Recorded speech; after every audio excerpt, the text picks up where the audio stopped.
CTV News at 6 with Hudson Mack. Good evening. Hudson Mack is away. I'm Andrew Johnson. Thanks for being here. The Capital Region's sewage treatment plant appears to be getting more expensive by the day. Not with the cost of construction or supplies, but due to consultants and communications contracts.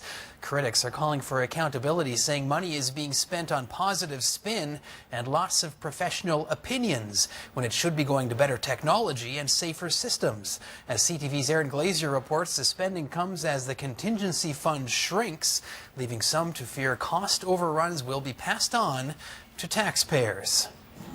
Victoria's $783 million sewage treatment plan includes millions of dollars in consultants' fees, now encompassing 5.5% of the overall budget. It was originally supposed to be 1% of the total project cost from beginning to end and slightly afterwards. But these are still upfront costs. They don't have a shovel in the ground yet, and we're already seeing these kind of estimates. Richard Atwell has long opposed the current plan and says since 2009, the engineering firm Stantec has billed taxpayers $7.3 million. And that's just a fraction of an estimated $40 million by the end of the project.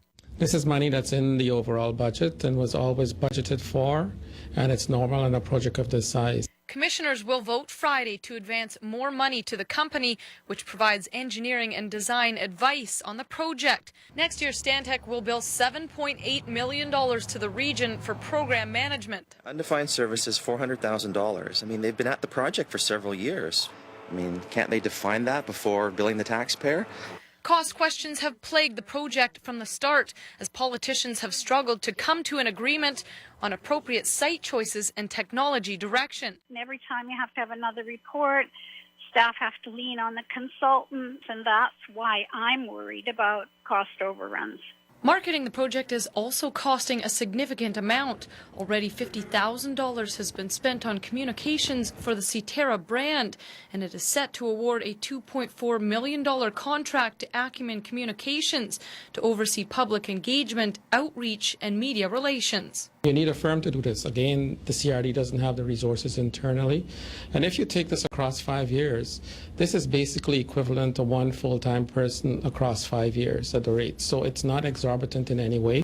Sweetnam says to date the project is on time and on budget despite public perception.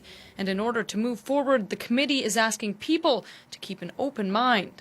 It's as much educating the public as it is about anything else, because that's a large part of what we need to do.